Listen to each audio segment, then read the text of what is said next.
Don't tell God how big your storm is. Tell these storms just how big your God is. Hello friends, welcome to our next video. इस video में हम लोग हमारा topic करने जा रहे हैं, that is objectives of investments. ठीक है जी, ये क्वेश्चन जो है ये 5 मार्क्स के लिए बहुत ही इंपॉर्टेंट है। तो इसके ऊपर हमने 5 मार्क्स का ही मटेरियल प्रिपेयर किया है, दैट्स मीन्स 2 और 3 पेजेस का आप लोगों के लिए मटेरियल है और बहुत ही ईजिली आप लोगों को ये टॉपिक कवर होने वाला है। इतना ईजी टॉपिक है ये। ऑब्जेक्टिव्स ऑफ इन्वेस्टमेंट स्टार्ट करते हैं और आई होप इससे पहले वाली जो आपको वीडियोस मैंने प्रोवाइड किए हैं इनके डिफरेंसेस की, आई होप आप लोगों को वो अच्छे से क्लियर है। ठीक है जी, फर्स्ट देखते हैं, इसके आते हैं कुछ प्राइमरी ऑब्जेक्टिव्स। इन्वेस्टमेंट करने से हमारे पहले कुछ प्राइमरी ऑब्जेक्टिव्स होते हैं जिनको हम पहले ध्यान में रखते हैं। देखो कौन कौन से हैं। Following are the various main objectives of the investments. पहला क्या है, maximising the return. Maximising means ज़्यादा से ज़्यादा। वो चाहते हैं, कोई भी अगर इन्वेस्टर है, इन्वेस्ट कर रहा है, वो क्या चाहेगा कि उसको ज़्यादा से ज़्यादा रिटर्न वापस मिले। तो basic objective for making investment for all investor is to earn more and more return. हर कोई इन्वेस्टर क्या चाहता है कि उसको ज़्यादा से ज़्यादा रिटर्न मिले। ठीक है। सेकंड क्या है, सेफ्टी। अगर हम किसी चीज़ पे इन्वेस्टमेंट कर रहे हैं तो ऑब्वियसली है सेफ्टी भी हमारा प्राइमरी ऑब्जेक्टिव होएगा, क्योंकि हम लोग पहले देखेंगे कि हमारी मनी सेफ है या नहीं, देन हम लोग नेक्स्ट स्टेप को आगे कंटिन्यू करेंगे। तो यहाँ क्या लिख रखा है, if your primary objective is safety. अगर तो आपका प्राइमरी ऑब्जेक्टिव है safety, you will look for investment that have minimum risk level. तो आपको ऐसी इन्वेस्टमेंट देखनी चाहिए, ऐसी जगह पे इन्वेस्ट करना चाहिए जहाँ कम से कम रिस्क का लेवल हो, रिस्क कम से कम हो, मिनिमम कम से कम, मैक्सिमम ज़्यादा से ज़्यादा। But then the safest investment tend to have the lowest rate of return. But इसका एक साइड इफेक्ट भी है। अगर आप लोग सेफर इन्वेस्टमेंट ढूंढ रहे हो तो उसमें आपको जो रेट ऑफ रिटर्न है, दैट मीन्स जो आपको रिटर्न में मिलता है वो लोएस्ट लेवल होएगा, लोएस्ट रेट ऑफ रिटर्न मिलेगा, कम मिलेगी रिटर्न्स, पर आपकी मनी सेफ होएगी। ये गारंटी होती है कि मनी सेफ है बट रिटर्न आपको कम मिलता है। जिसमें हाई रिस्क उसी में रिटर्न हाई होती है। ठीक है जी। And safe investment, safe investment में क्या क्या कौन कौन सी इन्वेस्टमेंट कर सकते हो आप। गवर्नमेंट के इशू सिक्योरिटीज़ में कर दो, मनी मार्केट के इंस्ट्रूमेंट्स में इन्वेस्टमेंट कर सकते हो, ये सारी सेफ इन्वेस्टमेंट बता रखी है। आप फिक्स डिपॉजिट करवा लो, सेविंग अकाउंट बनवा लो, एंड सिक्योरिटी गारंटेड बाय जो बैंक्स होती हैं उनमें इन्वेस्ट कर लो। ये आपकी चॉइस है। बट सेफ्टी वाली जो इन्वेस्टमेंट्स होती हैं उनमें आपको एक चीज़ है, रेट ऑफ रिटर्न बिल्कुल ही लो मिलेगा, कम मिलेगा। तो ये चीज़ आपको ध्यान में रखनी है। अगर तो आपको सेफ्टी चाहिए देन तो ये आपके लिए बिल्कुल सही ऑप्शन है। बट अगर आपका प्राइमरी ऑब्जेक्टिव सेफ्टी नहीं है तो देन आप इसको नहीं लोगे, क्योंकि अगर आपको ज़्यादा से ज़्यादा अर्न इनकम करनी है, सेफ्टी गई भाड़ में, तो फिर इसका तो कोई लॉजिक ही नहीं बनता। थर्ड पॉइंट देखिए, growth. If you are growth oriented, अगर आप लोग ग्रोथ चाहते हैं, जैसे इसी का ऑपोजिट है, अगर आप लोग ग्रोथ चाहते हैं, आपका सेफ्टी से कुछ लेना देना नहीं है, आप चाहते हैं कि आपकी मनी में जो आपने इन्वेस्ट की वो ग्रोथ करे, बढ़े। ये नहीं है कि जितनी इन्वेस्ट की उतनी वापस आ जाए। तो if you are growth oriented you would normally be less concern with safety. तो आपका बिल्कुल ही लेस कंसर्न होएगा एक तरह से सेफ्टी। आपको सेफ्टी से कुछ लेना देना नहीं है। आपका मेन मोटिव है कि आपकी जो मनी है उसमें ग्रोथ होनी चाहिए। और and do not totally depend on income from investment funds. और आप टोटली जो इन्वेस्टमेंट के फंड्स है उसकी इनकम पे डिपेंड नहीं हो। ठीक है, तभी आप ग्रोथ वाली जगह पे इन्वेस्ट कर सकते हो, क्योंकि जहाँ पे आप लोग ग्रोथ वाली जगह पे इन्वेस्ट करोगे वहाँ नो डाउट रिस्क भी बहुत ज़्यादा हाई होएगा। आप ये नहीं उम्मीद लगा सकते कि हाँ इससे मेरा पैसा बढ़ के इतना ज़्यादा ही आएगा। ये भी हो सकता है सारा का सारा ही डूब जाए, क्योंकि जहाँ इन्वेस्टमेंट आपको रिटर्न ज़्यादा मिल रहा है वहाँ रिस्क भी बहुत ज़्यादा होता है। कई बार तो सारे ही डूब जाते हैं। ठीक है, तो यही है कि आप लोगों को टोटली फिर उसके ऊपर डिपेंड नहीं होना होता कि वहाँ से इनकम आएगी तो हमारा घर चलेगा, हम खाना खाएंगे। नहीं, हम लोगों को ये ऑप्शनल रखना पड़ेगा अगर हम लोगों को उसकी ग्रोथ करनी है। ठीक है जी। These type of investment in growth instruments are more likely to fluctuate in values and might have a greater risk of loss. देखिए यहाँ पे लिख दिया, इसमें ग्रेटर रिस्क ऑफ लॉस होता है। इस टाइप की इन्वेस्टमेंट क्या होती है, एक तरह की ग्रोथ इंस्ट्रूमेंट्स होती हैं, ठीक है, and more likely to fluctuate in values. इनकी वैल्यूज़ में फ्लक्चुएशंस होती रहती है, कभी बढ़ जाती है कभी कम हो जाती है, और एंड इनमें ग्रेटर रिस्क ऑफ लॉस होता है, इसमें लॉस होने के चांसेस बहुत ज़्यादा होते हैं, ठीक है। ये चांसेस बहुत कम लोग लेते हैं कि उनके मनी डूबने, बट जो रिस्क टेकर होते हैं, कहते हैं ना, उन्हीं को बेनिफिट मिलता है। अगर कोई रिस्क ही नहीं लेगा, सब ऐसे ही सोचेंगे, तो फिर सर गया, फिर तो कोई अमीर बनता ही नहीं है। तो majority of investors invest to receive capital gain. Majority of investors क्यों इन्वेस्ट करते हैं, ताकि उनको उनका कैपिटल गेन जो उन्होंने इंक्रीज किया वो रिसीव होए। But it is important, but उसके साथ साथ आपको एक चीज़ और ध्यान में रखनी है, it is important to note that capital gain, अगर आपकी कैपिटल गेन इंक्रीज हो रही है तो आप टैक्स को अट्रैक्ट कर रहे हो अपनी तरफ कि आओ आओ मुझे लूटो, क्योंकि अगर आप लोगों को कोई बेनिफिट हो रहा है किसी भी चीज़ से तो ऑब्वियसली है आप लोग टैक्स को अट्रैक्ट कर रहे हो अपनी तरफ, ठीक है। ये पॉइंट आपको ज़रूर लिखना है गाइस, ध्यान में रखिएगा, ठीक है। मेजॉरिटी ऑफ इन्वेस्टर्स चाहते हैं कि वो इन्वेस्ट करें और उनको रिसीव हो कैपिटल गेन, ज़्यादा से ज़्यादा रेट ऑफ रिटर्न रिसीव हो। But rate of return receive होएगा, बट उसके एक डिसएडवांटेज है कि ये इंपॉर्टेंट है नोट करना कि जो अगर आपकी टोटल कैपिटल जो भी आती है उसके वो एक तरह से टैक्स को अट्रैक्ट करती है, इसके ऊपर टैक्स की परसेंटेज लगती है जो आप लोग इससे भी गेन करते हो इन्वेस्टमेंट से। ज़्यादा नहीं लगती, नो डाउट, सैलरी वाले पे बहुत ज़्यादा लगती है वगैरह जो मिलती है, बट इस पर लगती है पर उसके मुकाबले कम लगती है, ठीक है। तो आगे दिखाती हूँ आप लोगों को। नेक्स्ट है हमारा source of income. Source of income में क्या है, देखिए, एक कई लोगों का ना इन्वेस्टमेंट करना ही उनका एक प्राइमरी ऑब्जेक्टिव होता है कि उनको एक इनकम का सोर्स बनाना है। जैसे उन्होंने 1 करोड़ रुपीज़ बैंक में अपनी फिक्स डिपॉजिट करवा दिया तो उनको 1 लाख रुपीज़ पर मंथ अपनी ब्याज आ रही है, इन्वेस्टमेंट आ रही है, तो वो लोग ईजिली, मतलब उनका एक तरह का इनकम का सोर्स होती है इन्वेस्टमेंट। बट देखो रीड करते हैं, कुछ और क्लियर हो जाएगा आपको। Some individuals invest with the objective of generating a second source of income. कुछ लोग क्यों इन्वेस्ट करते हैं, ताकि उनका एक सेकंड सोर्स जनरेट हो जाए इनकम का। Consequently they invest in product that offer return regularly. कुछ लोग ऐसे होते हैं जो ऐसे प्रोडक्ट्स में इन्वेस्ट करते हैं जो हमें regularly return something in return का ऑफर देते हैं, कि product that offer return regularly, like bank fix deposit, corporate and government bonds etcetera. ये चीज़ें हम लोगों को डेली, जैसे डेली का बैंक्स में अगर हम लोग इंटरेस्ट लगाते हैं तो हमें डेली का कुछ ना कुछ उसके ऊपर इंटरेस्ट मिलता है, डेली का, तो मंथली तो कितना ज़्यादा हो जाता है, डेली का भी मिलता है, ठीक है। 5th पॉइंट है minimisation of risk. No doubt हम लोग इन्वेस्टमेंट करना चाहते हैं, ज़्यादा से ज़्यादा रिटर्न पाना चाहते हैं, बट हम रिस्क भी कम से कम लेना चाहते हैं। बहुत 100 में से 2 लोग ऐसे होते हैं जो रिस्क लेना चाहते हैं, 98% लोग रिस्क नहीं लेना चाहते, कम से कम रिस्क लेना चाहते हैं। The other objective is to minimize the risk at the given level of return. लोग क्या चाहते हैं कि उनको रिस्क भी कम से कम हो और उनको जो लेवल है उनका रेट ऑफ रिटर्न का या तो हाई हो, ठीक है, या तो वो चाहेंगे कि रिस्क कम हो बट रिटर्न हाई हो। पहली प्रायोरिटी तो ये होती है। फिर ये चांस भी होता है, फिर कहते हैं रिस्क कम ही हो बट थोड़ा सा रिटर्न ही कम हो जाए, बट रिस्क हमको कम ही चाहिए, रिस्क नहीं इंक्रीज होना चाहिए।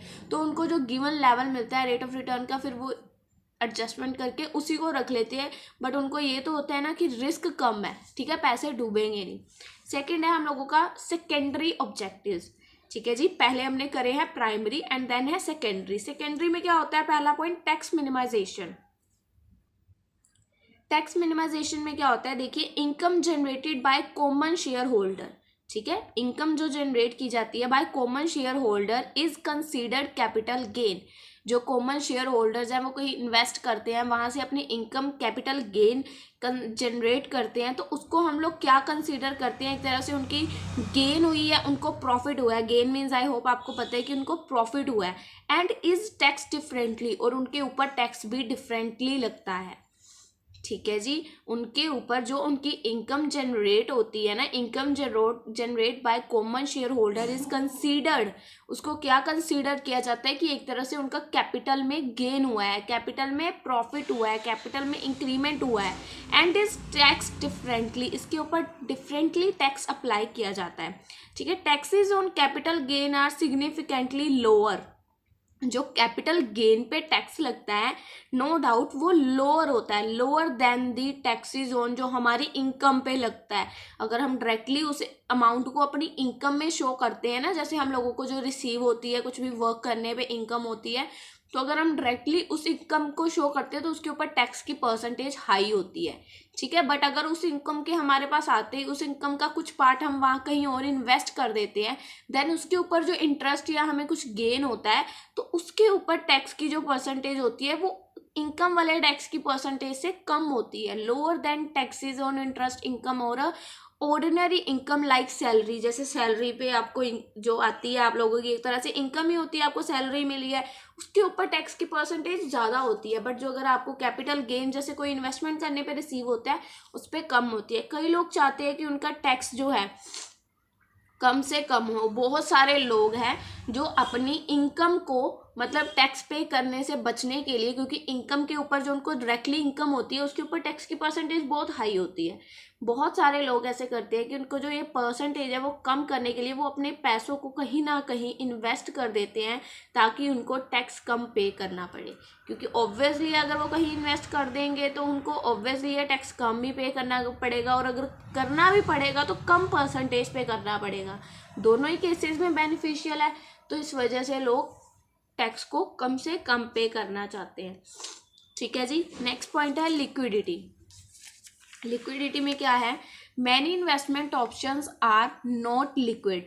बहुत सारे इन्वेस्टमेंट के ऐसे ऑप्शंस हैं जो कि लिक्विड नहीं है। आगे पढ़ते हैं, आपको और अच्छे से एक्सप्लेन होने वाला है। This means they can not be sold and converted into cash instantly. बहुत सारे इन्वेस्टमेंट के ऐसे ऑप्शंस हैं जो हमें एमरजेंसी में काम नहीं आते। जैसे कि देखो, this means they can not be sold, ना ही हम उसको सोल्ड कर सकते हैं ना ही उसको हम कैश में कन्वर्ट कर सकते हैं। तो भाई इन्वेस्टमेंट का फ़ायदा क्या। उसके आगे देखो, however some people prefer, some people क्या प्रेफर करते हैं, कुछ लोग क्या प्रेफरेंस देते हैं, वो ऐसी चीज़ों में इन्वेस्ट करते हैं, investing in options that can be use during emergency. वो ऐसी चीज़ों में इन्वेस्ट करते हैं जिसको वो एमरजेंसी के समय या तो बेच सके या तो कैश में कन्वर्ट कर सके।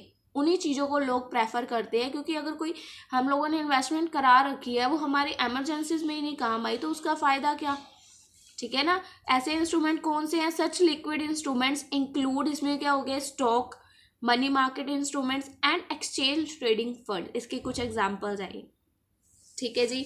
आगे नेक्स्ट देखते हैं।